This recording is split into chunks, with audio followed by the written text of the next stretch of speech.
Hi guys, welcome to your PSHE lesson today. It's the 21st it's the 1st of February 2021. And so let's get going, shall we? Let's get straight into the lesson. So today's lesson is we are going to be focusing on practicing mindfulness and reflect on changes. At the moment, there's so many changes going on at the moment, and it can be very stressful to cope with all of these changes. So today we're going to do show you some mindfulness and reflect on changes and see how we can cope with things. So again, we're going to read a book from a story from, Catherine Rundle's book, The Book of Hopes. This one's called Mercaster. So you won't find Mercaster on a map. Maps show rivers, mountains, and cities. They don't bother with clouds because clouds come and go, except in Mercaster.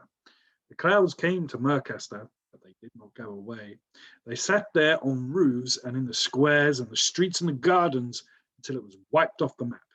The world forgot Mercaster, and Mercaster forgot the world. If you were a Mercaster girl, like Sunny Hotspur, for instance, you'd wear your hair in the Mercaster fashion, high and curly like your own personal cloud. You chop or chat using Mercaster special app, which was called Gloom.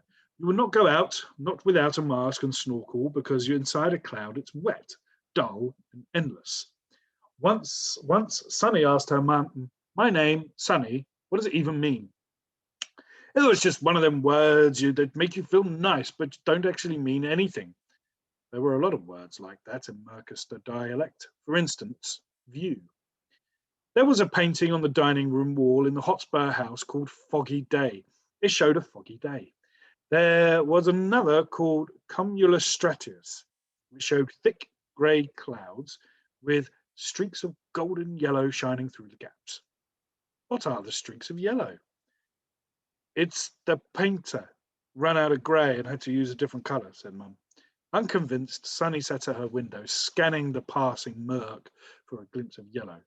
She never saw the streak of yellow, but she did eye a deep dark eye set in a wrinkle of murk, staring at her. The murk reasoned, "Sunny has an eye, so it must have a head. If it has a head, it must have a bottom, which means the murk must have an end." Grabbing her mask and snorkel, she dashed outside. The moment she opened the door, she could hear something breathing. "Murk has a voice," she said to herself, and wondered if she could talk to it. That moment, something sniffed at her, then, as if she were a flower, picked her up and hoisted her into the air.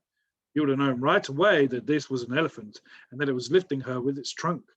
High into the damp air she rose until she was, yes, above the murk. The sky was blue, distance was green, and sometimes blossom white. Above her head, streaks of yellow. The elephant waved her around in the air. What was he doing? What did it want? "You're lost," yelled Sunny. "You're lost in the murk, like us. You want me to find a way out?" She could guide the elephant out of here and leave the murk forever. But what about everyone else? Could she leave them all behind?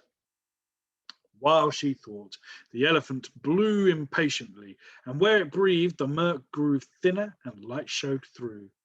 And when another trumpet answered, and another and another, there must have been a dozen elephants lost in the murk. Sunny swung the trunk this way and that, steering her elephant towards the nearest elephant, then leading the two to the next elephant and the next until she brought a dozen elephants together in the city centre of Murk. "Now sing," she cried, "sing me a city." A dozen elephants trumpeted their happiness. It tore the Murk apart like tissue paper and unwrapped a city. With domes and towers and bridges and minarets and waterways, the city Sunny had lived in, but never till that moment seen. It's an interesting story, that one, because we can kind of relate to that today. The murkiness, we can relate to the pandemic. We're all having to stay in our houses and all having to wear masks when we go out.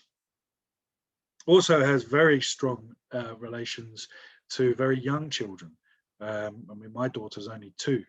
And she's going to be 3 next year. So already in her 2 years of living, one of these years, half of her life, she's kept in isolation. Luckily for her, though, she's able we're able to go outside and see things. But there are children who have been born that have been born within this pandemic and maybe haven't tasted the freedoms that we have. So yeah, we can relate to this story a great deal. Now, this 4 activities to keep ourselves sane and keep ourselves mindful of what we're doing. Sometimes it's good to have a mindful walk. Now, a mindful walk is when we go outside and we have a steady rhythm, and it's calming and it's comforting for many of us. And you don't have to walk any, you can just do it anywhere. You can walk in your garden, you can walk down the road, find somewhere quiet maybe. Now, children may be anxious about returning to school following the lockdown, and using this mindfulness walk may be a good way to distract you from worries that you may have in the future and bring them to the present moment. So walking mindfully allows children to connect with the world and to feel more grounded. So when you're walking, you walk slowly and deliberately, placing one foot in front of the other. So why don't you go for a mindful walk today? Number 1, stand still and take several slow, deep breaths, which will help your body to relax. So you need to stand up, stay still.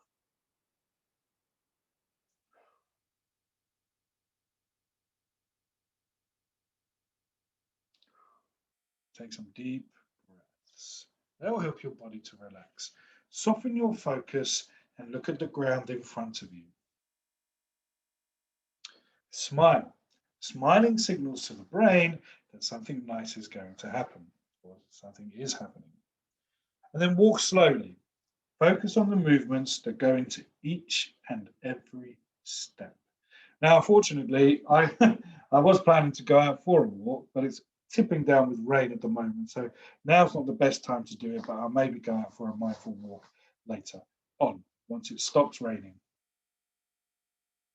And when you walk, you focus slowly on each step.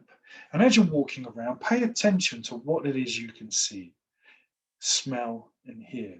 And stop from time to time just to have a look at something interesting or something that you haven't seen before. And take in your environment. At the end of the walk, you get back to where your home is and you stop, stand still again, and take a few deep breaths. And hopefully, whilst you're on that walk, just by looking and being a bit mindful about things around you, it will relieve any sort of anxieties or pressures that you may have. And walking is quite a good exercise for you, and it's a good way just to take your mind off of things and get you out of the house. Now, change. We're dealing with a lot of changes right now at the moment. So here's an activity to get you thinking about positive and negative sides of change. So we can't change the current situation. It is what it is, and there's nothing we can do about it. But however, what we can do is we can look for the good things about it to help ourselves feel a bit better. It's a reminder that this time won't last forever either.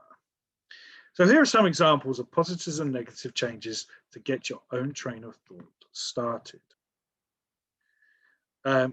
So here we have positive and negative change, and I'll put this on this table. We can put it onto the Teams page and you can have a go at it. For example, you may think that a positive change at the moment is that you're spending more time with your family. I know that we're not allowed to go out as much anymore. I'm not allowed to go and see my friends. I can't go and play football. So I'm spending a lot more time at home with my family who I live with. And that is could be a positive change. Another positive change could be because I am at home, I'm getting to do a lot more things around the house because I'm not going out all the time. I'm able to, fix things and do things and, things like that. I've learned how to cut hair, for example.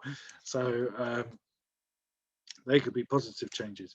Negative changes could be, yes, okay, everything's in lockdown, so we're not going to school.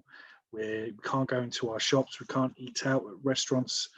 So these could be examples of negative change. So this table, you can draw this out yourself, or I'll put it up onto the Teams page that you can then download. So yeah, different changes. Now, challenges. What I would like you to do for number one is I want you to do that walk. I want you to go out for that mindful walk, and I want you to write down or send a video on Tapestry what was beneficial about going on that walk. And beneficial means what was good about it. Number two, identify some positive and negative changes in your life. And then number three, that was just a slide beforehand, can you think of ways to think differently about your negative changes? Okay? And think about a growth mindset. Okay, if something bad happens or if something doesn't go to plan, instead of getting ourselves all like, if I get a question wrong, instead of me going, oh no, I don't know what that, the answer is, think, right, what have I done wrong? How can I better myself? And that is a growth mindset. So there we go, guys. Pretty short video, but obviously I would have gone out for a walk, but it's absolutely tipping down with rain at the moment, and yeah, not the best time to go out for a walk, I suppose. But anyway, I'll see you in the next video, guys. Have a good day.